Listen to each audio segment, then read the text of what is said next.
आज शेतकऱ्यांसाठी मोठी आनंदाची बातमी। शेतकऱ्यांच्या बँक खात्यामध्ये पीक विमा जमा आज दुपारी 2 वाजेपर्यंत, जे की 17,000 रुपये शेतकरी बांधवांच्या खात्यामध्ये आजच पैसे इथं आलेले आहे। आज सकाळपासून काही शेतकरी बांधवांना 34,000 देखील खात्यामध्ये जमा होत आहे। आज सकाळपासून थेट दुपारपर्यंत जे की पैसे इथं जमा होत आहे। राज्यातील अनेक शेतकरी बांधवांच्या खात्यामध्ये पीक विमा इथं जमा होत आहे। काही शेतकऱ्यांना 17,000, काही शेतकरी बांधवांना 25,000 ते 34,000 पर्यंत इथं शेतकरी बांधवांच्या खात्यामध्ये जमा होत आहे। पण थांबा, आज दुपारी 2 वाजेपर्यंत कोणत्या शेतकरी बांधवांना पैसे तर येणार आहेत, याचप्रमाणे तुमचे पैसे आले नसतील तर हा व्हिडिओ तुम्ही शेवटपर्यंत बघा। तर आज दुपारी 2 वाजेपर्यंत शेतकरी बांधवांना पीक विमा इथं जमा होत आहे, जे की 2025चा आहे। ते डीबीटीच्या माध्यमातून आधार लिंक बँक खात्यामध्ये काही लाभार्थ्यांना सकाळपासूनच पैसे इथं जमा होत आहे। जर तुम्हाला पैसे आले नसतील तर घाबरू नका, तर अशाने हा व्हिडिओ शेवटपर्यंत बघा। आज दुपारी 2 वाजण्यापूर्वीच स्टेटस तुम्ही इथं तपासा। सर्वप्रथम पीक विमाचे ऑफिशियल पेज ओपन करा। यामध्ये ॲप्लिकेशन नंबर, स्टेटस तुम्हाला ते चेक करता येणार आहे की तुमचा अर्ज यामध्ये पेंडिंग आहे, रिजेक्ट झालेला आहे की तुमचा डीबीटी सक्सेस आहे। याचप्रमाणे आता या जिल्ह्यांमध्ये पीक विमा वाटप इथं सुरू झालेलं आहे। तर आता सर्वप्रथम यामध्ये इथे बीडमध्ये 185 कोटी रुपये जमा होण्यास सुरुवात झालेली आहे। जालन्यामध्ये 142 कोटी रुपये डीबीटी सुरू झालेले आहे। परभणीमध्ये 128 कोटी रुपये खात्यात जमा होत आहे। नांदेडमध्ये 76 कोटी रुपये याचप्रमाणे वाटप सुरू झालेलं आहे। हिंगोलीमध्ये 74 कोटी रुपये प्रक्रिया सुरू आहे। तर आता बीड, जालना, परभणी, नांदेड आपण इथं बघितलेलं आहे। यानंतर इथे आपलं धाराशिवमध्ये 92 कोटी रुपये पैसे जमा झालेले आहे, लगेच चेक करा। लातूरमध्ये 118 कोटी रुपये डीबीटी सुरू झालेलं आहे। छत्रपती संभाजीनगरमध्ये 115 कोटी रुपये वाटप सुरू झालेलं आहे। बुलढाण्यामध्ये 118 कोटी रुपये जमा सुरू झालेलं आहे। अकोल्यामध्ये 88 कोटी रुपये डीबीटी सुरू झालेलं आहे। अमरावतीमध्ये 132 कोटी रुपये खात्यात जमा होत आहे। यवतमाळमध्ये 164 कोटी रुपये जमा सुरू झालेले आहे। याचप्रमाणे वाशिममध्ये 82 कोटी रुपये डीबीटी सुरू झालेलं आहे। यानंतर इथे आपलं नागपूरमध्ये 69 कोटी रुपये तर प्रक्रिया सुरू झालेली आहे, लवकरच जमा होईल। वर्ध्यामध्ये 54 कोटी रुपये पैसे जमा। भंडारामध्ये 48 कोटी रुपये डीबीटी सुरू। यानंतर इथे आपलं गोंदियामध्ये 46 कोटी रुपये खात्यात जमा होत आहे। चंद्रपूरमध्ये 97 कोटी रुपये वाटप सुरू झालेलं आहे। गडचिरोलीमध्ये 66 कोटी रुपये प्रक्रिया सुरू झालेली आहे। जळगावमध्ये 96 कोटी रुपये लाभार्थ्यांच्या खात्यात पैसे आलेले आहे। धुळेमध्ये 49 कोटी रुपये पेंडिंगमध्ये आहे। नंदुरबारमध्ये 58 कोटी रुपये प्रक्रिया सुरू आहे।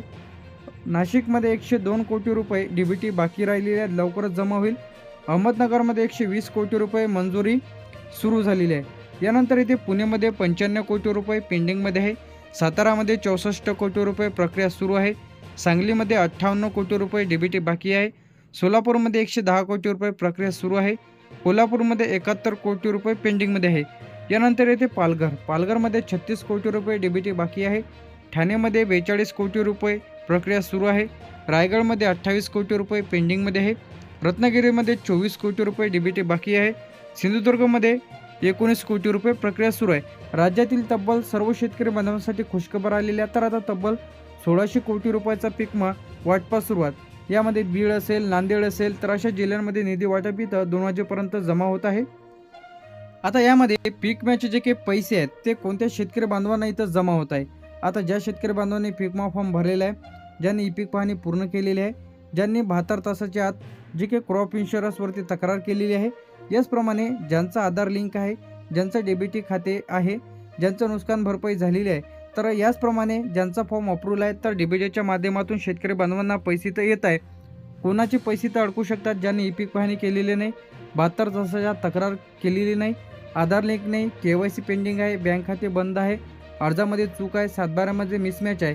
आता शेतकरी बांधवांनी ज्यांनी ई पीक पाहणी केलेली आहे, 72 तासाच्या तक्रार केलेली आहे, तर अशा शेतकरी बांधवांना पीक विमा इथं जमा होत आहे। याचप्रमाणे आता या हेल्पलाईन नंबरवरती कॉल करून देखील तुम्ही तुमची तक्रार करून राहिलेला पीक विमा मिळवू शकता। यासाठी 14447 ज्यांना पीक विमा नुकसान झालेले शेतकरी बांधव, पाऊस, अतिवृष्टी, गारपीट व पूर्व चक्रीवादळ यासारख्या नैसर्गिक आपत्तीमुळे जर तुमच्या पिकाचे नुकसान झालेले असेल, ज्यांना पीक विम्याचे पैसे आलेले नाहीत, अर्ज पेंडिंग आहे, रिजेक्ट झालेला आहे, ई पीक पाहणी समस्या, डीबीटी फेल, 72 तासाच्या तक्रार नोंदवायची आहे, क्रॉप इन्शुरन्स क्लेम अडकलेले आहे, जमिनीची माहिती चुकीची दिलेली आहे, याचप्रमाणे अशामुळे तुमचा पीक विमा थांबलेला असेल, तर आता 72 तासाच्या आत तुम्हाला तक्रार करणे महत्त्वाचे आहे। जर तुम्ही 72 तासाच्या आत तक्रार केलेली नाही, तर अन्यथा तुम्हाला पीक विमा इथं मिळणार नाही। या नंबरवरती लगेच कॉल करून तुम्ही तुमची तक्रार करू शकता. आता ज्यांना कोणाला पीक विमा आलेला नसेल तर अशांनी 14447 तर या हेल्पलाईन नंबरवरती लगेच कॉल करा. आता कॉल करताना आधार कार्ड, बँकेचं पासबुक, मोबाईल नंबर, अर्जाचा क्रमांक तुम्हाला सोबत इथं ठेवायचा आहे. ज्यांनी कोणी तक्रार केलेली नसेल तर लगेच या नंबरवरती तक्रार करा. ज्यांना कोणाला पीक विमा आलेला नसेल तर अशाने लेखी अर्ज द्या. प्रति शाखा प्रतिनिधी याचप्रमाणे तालुका, जिल्हा हा लेखी अर्ज तुम्हाला तालुक्याच्या ठिकाणी पीक विमा प्रतिनिधीला द्यायचा आहे किंवा पीक विमा ऑफिस जिथं सर्वच तालुक्याच्या ठिकाणी उभारण्यात आलेलं आहे तिथं नेऊन तुम्हाला द्यायचं आहे ज्यांना कोणाला पीक विमा आलेला नसेल. विषय पीक विमा नुकसान भरपाई मिळण्याबाबत. महोदय, मी खालील सही करणारा शेतकरी, तुमचे नाव, राहणार, माझ्या शेतातील आता सोयाबीन, कापूस, तूर, उडीद, मूग, गहू, ज्वारी, हरभरा जे काही असेल त्या पिकाचे नाव लिहा. अतिवृष्टी, पूर, गारपीट, नैसर्गिक आपत्तीमुळे नुकसान झालेले आहे. मी पीक विमा फॉर्म भरलेला असून 72 तासाच्या आत तक्रार देखील केलेली आहे. तरी अद्यापही माझ्या खात्यामध्ये पीक विम्याची रक्कम जमा झालेली नाही. तरी माझी अर्जाची तपासणी करून लवकरात लवकर पीक विम्याची रक्कम, नुकसान भरपाई मिळावी ही नम्र विनंती. अर्जदाराची माहिती, नाव, मोबाईल नंबर, आधार क्रमांक, अर्ज क्रमांक याचप्रमाणे गाव, तालुका, जिल्हा, दिनांक स्वाक्षरी करायची आहे. सोबत तुम्हाला कागदपत्र जोडायची. यामध्ये तुम्हाला आधार कार्ड, 7/12, पीक विम्याची पावती, बँकेचं पासबुक, ई पीक पाहणी, नुकसान भरपाई फोटो असेल तर द्या, नसले तरी चालेल. याचप्रमाणे आता आजपासून जो काही पीक विम्याचा टप्पा आहे ते वाटपास सुरुवात झालेली आहे. लगेच सर्व शेतकरी बांधवांनी चेक करा की तुमच्या खात्यामध्ये आले की नाही. आज दुपारी 2 वाजेपर्यंत पैसे इथं खात्यामध्ये येत आहे. तर आता शेतकरी बांधवांना 34,000 रुपये याप्रमाणे, काही शेतकरी बांधवांना 17,000, 28,000 याप्रमाणे पीक विम्याचे पैसे इथं येत आहे. सर्व शेतकरी बांधवांनी लगेच तुम्ही तुमचं खातं तपासा. ज्यांना कोणाला पीक विम्याचे पैसे आलेले नसेल तर अशाने 14447 तर या हेल्पलाईन नंबरवरती कॉल करा. काही शेतकरी बांधवांना दुप्पट म्हणजे ज्यांचं सर्वाधिक बाधित क्षेत्र झालेले आहे, तर काही शेतकऱ्यांना 34 तर काही शेतकऱ्यांना 17,000 रुपये जमा होत आहेत. लगेच खाते तपासा.